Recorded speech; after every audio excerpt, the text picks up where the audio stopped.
Greetings. Greetings. This is TKTRAV, aka Travis Magus, LVX777. I'm going to adjust this camera, resting upon the Buddha's face.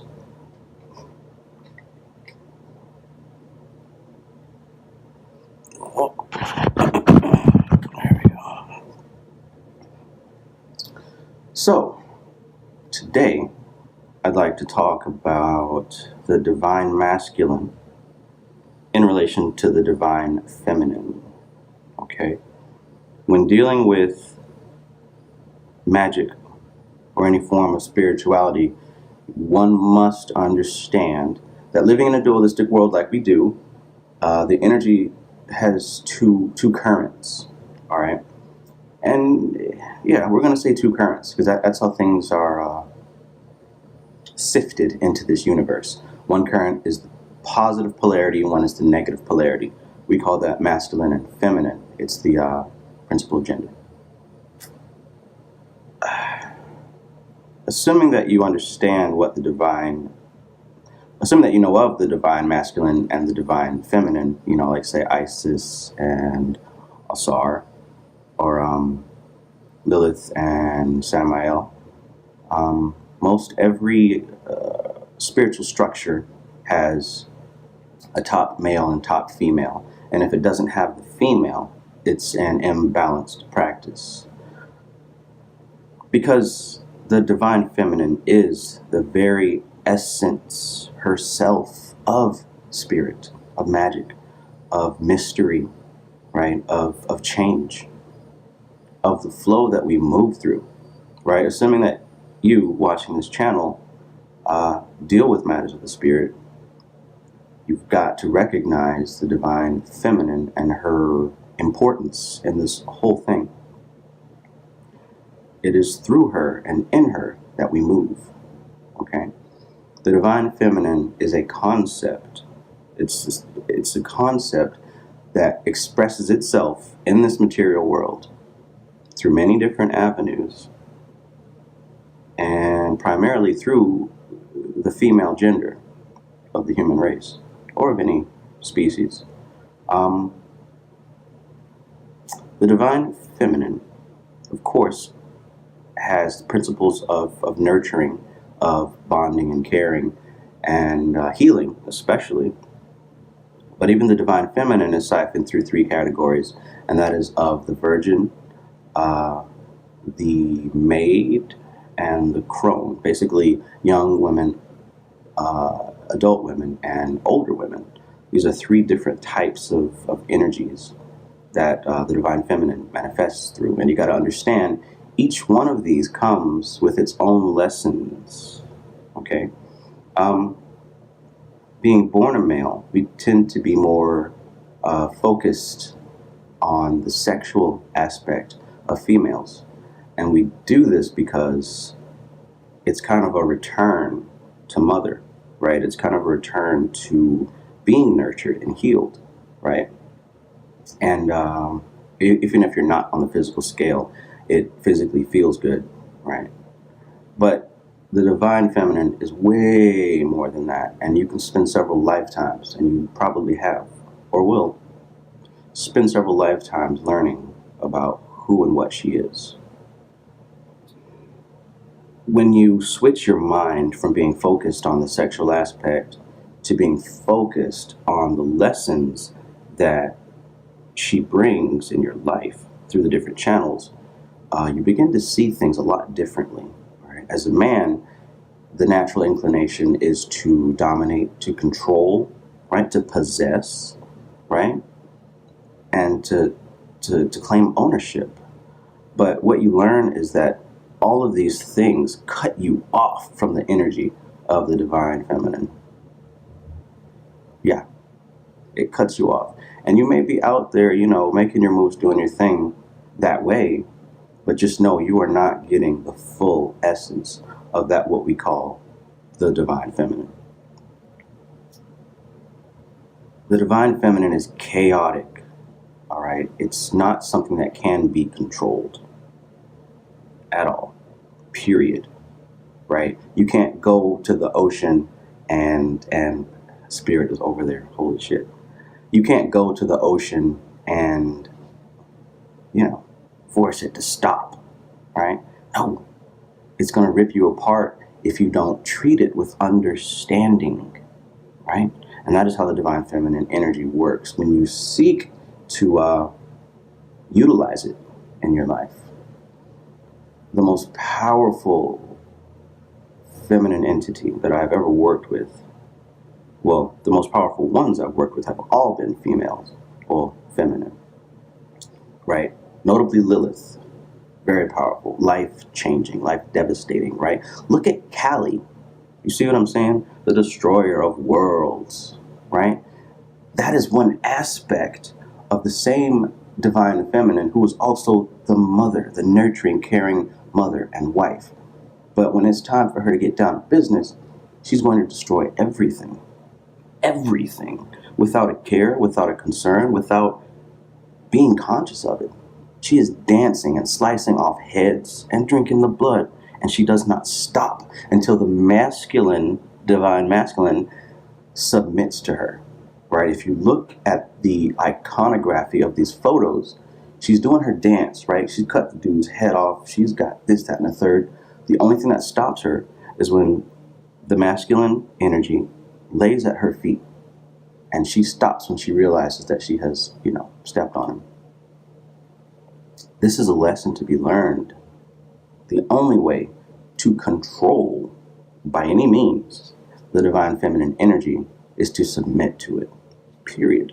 And that is a hard lesson for a male-born individual to learn, okay? But there's great power in getting over yourself and getting over your ego and trying to be in control, right? Because sometimes you got to admit you don't know what's going on. You don't know how to get out of the mess you're in, right? But you call mama and she helps you out. I'm going to put this one out there, but if you're scared, don't even Google it. Her name is Pambagira. And this is the most intense feminine deity that I've ever worked with. I mean, immediate results. Before I even finished the ritual. Come on, man. What deity can do that? Who? You see what I'm saying?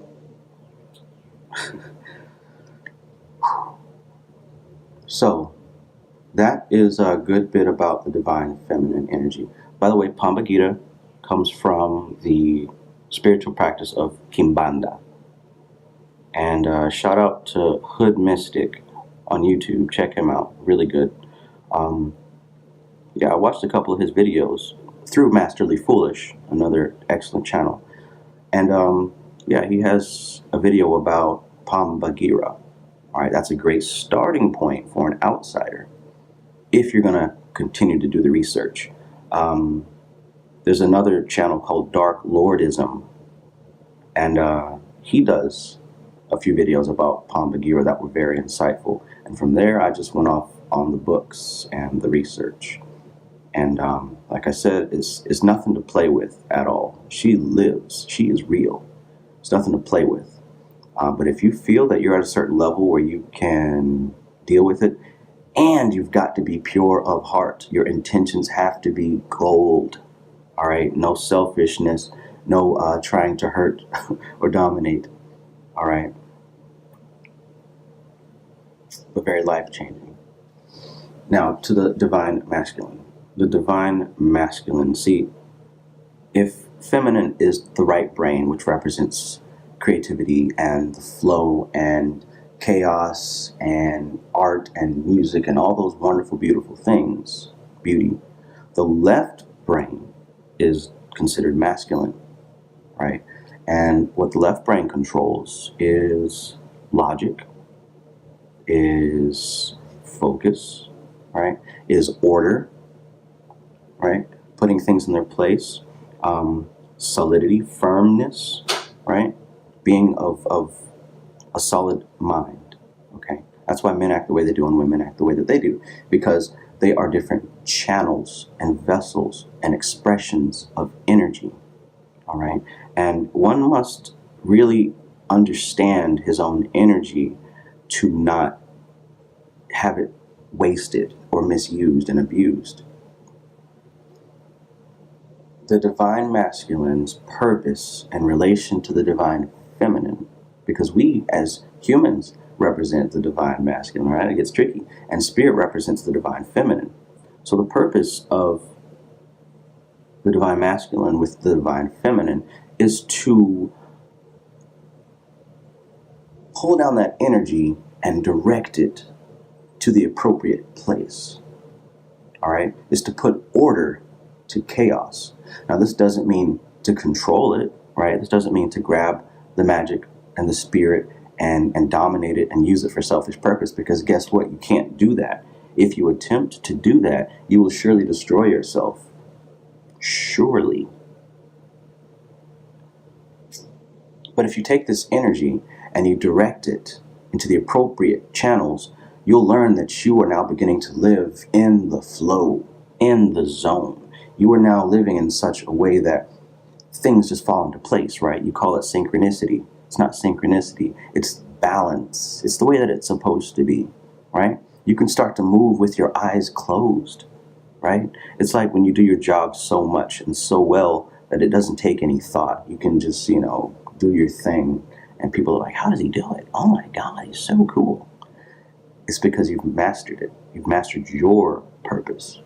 And now you are dancing like Kali through the ocean, right? You are swaying with the waves.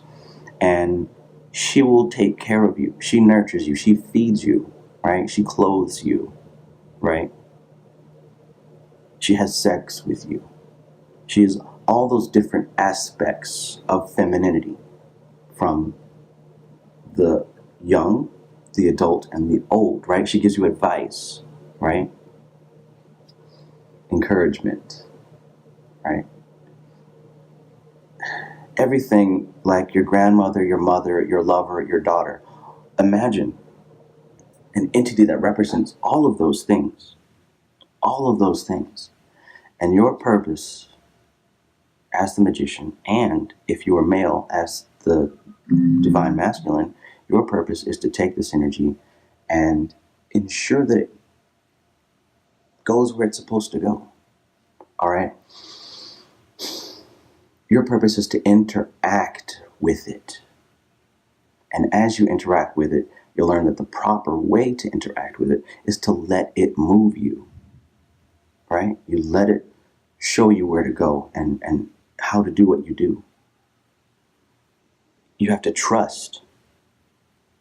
You have to trust.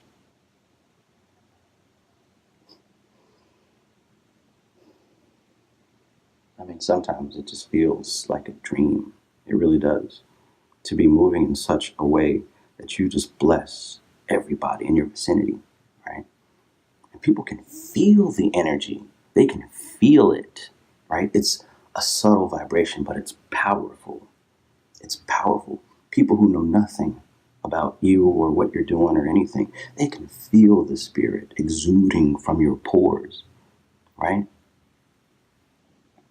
It's an amazing thing. It's a beautiful thing. So, the Divine Feminine has led me to an amazing meditation that I would like to share with you. And again, this is not something to really be toyed around with, because it's almost direct access to your subconscious mind. So all you need for this amazing meditation that will certainly get you into the king's chamber, or is it the queen's chamber? Like the pyramid. It takes an hour altogether, and it's 2 parts. You start with the divine, the masculine part. That's my little terminology for it. But okay, there's no names for it. Just do this. You take your candle, any candle, doesn't matter what color, what shape, what size. Take a candle that will hold a flame for 30 minutes. All right. The flame, if you look at it, it's got like 3 parts. Okay, you've got the red outside, you've got the blue in the center, and then you've got the void in the very center. And you have to kind of be eye level with the candle to really see this. So get comfortable. You don't have to sit in lotus position or this, that, and the third. Just sit comfortably and don't move. Don't look away, right? Don't scratch. Just keep your eyes on it. If you can do this, that is the first passing of the test. Excuse me. Because there's a lot of people who don't have the focus to even do that for 30 minutes.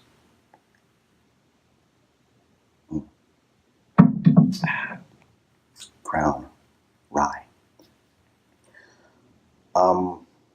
You focus. You stare into this candle. You stare into the void of the candle, into the darkness. And this void will begin to swallow you in the next part of the meditation. So after 30 minutes, you're going to set your little timer.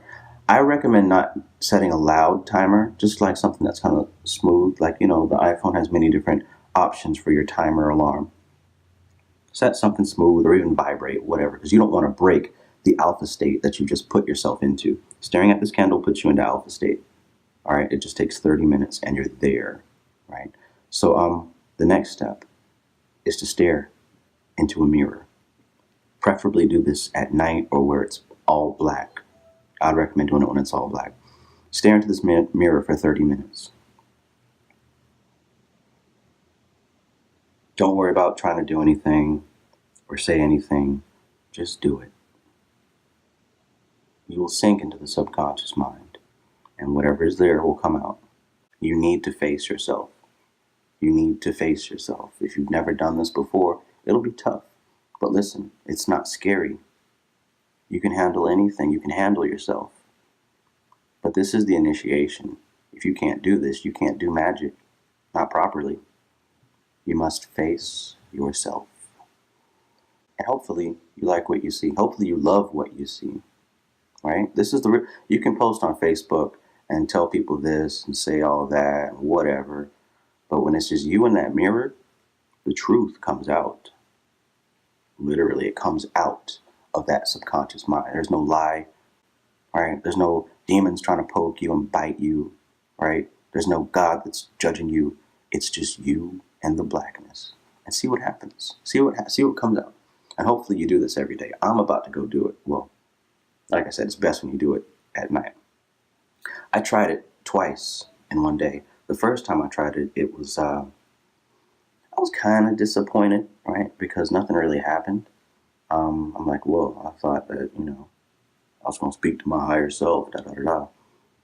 But that was during the daytime, so there were still bright lights around. I probably didn't get all the way in alpha state. But later that night, I tried it again.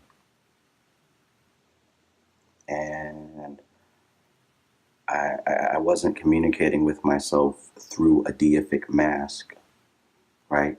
It wasn't me channeling energy from another spirit. It was me.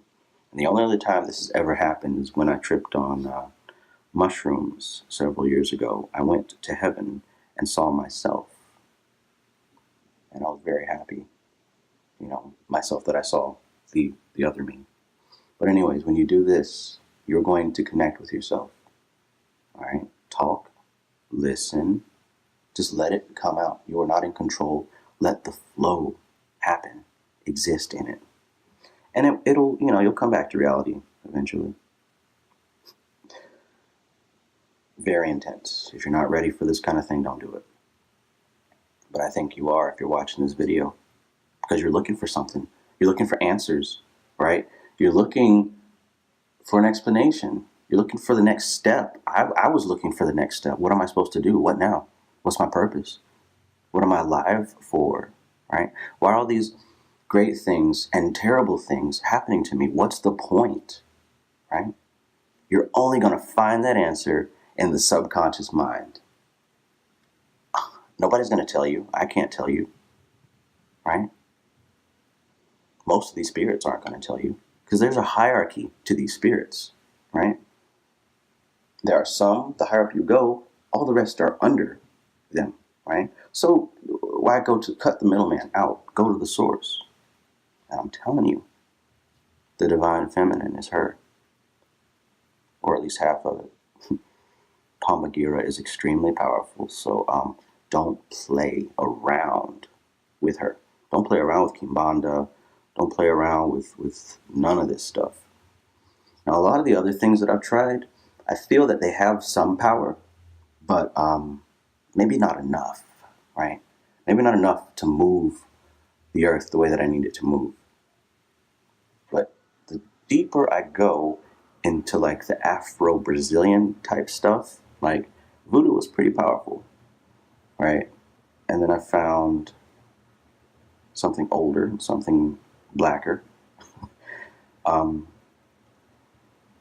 It's real. It's not watered down. It's not abused by a million Americans or Europeans. No, it's still practiced in its original home and the original home of man, right? They call it evil because it works. They call it evil because it works, especially against them who call it evil. They don't want to touch it at all. At all. You know, I live in the South. Most white people I talk to are deathly terrified of things like voodoo, right, and African spiritualism. And for good reason, because this stuff is extremely primal. It existed before they walked the earth, right? And that's what I'm trying to get to. I'm trying to get to the original source material, right? Working with, you know what I'm saying, my homie Elegba opened the door for this. Like, I have tried everything. I went through all 72 demons of the Goetia, right? I did the Kabbalah thing, walked up and down the Tree of Life. I did the Necronomicon, and that was good. But all these things have been, after you feel the realness, those things feel like samples, little pieces. You can get lost in her energy. And I'm talking about this while sober, dude. Like when you're doing the meditation while sober, right? When you work with these spirits, I don't recommend getting too messed up because it'll mess you up. You get lost in this ocean, right? And the feminine energy can be fickle. It can be unpredictable, right? It's like dealing with a woman, okay? Especially a crazy woman. Like not, oh, crazy like in the crazy house. I mean like, for lack of better words, y'all. A woman who is, you know what I mean, just her emotions are everywhere. Her mind is everywhere. And not necessarily in a bad way, just you cannot get a grip on her, all right? Imagine dealing with that kind of person without getting upset, without getting pissed off, without getting impatient. Patience is key. And you seek to understand what she is trying to express, because that's the only way that you can answer her. Peace. This is TKTRAV, out.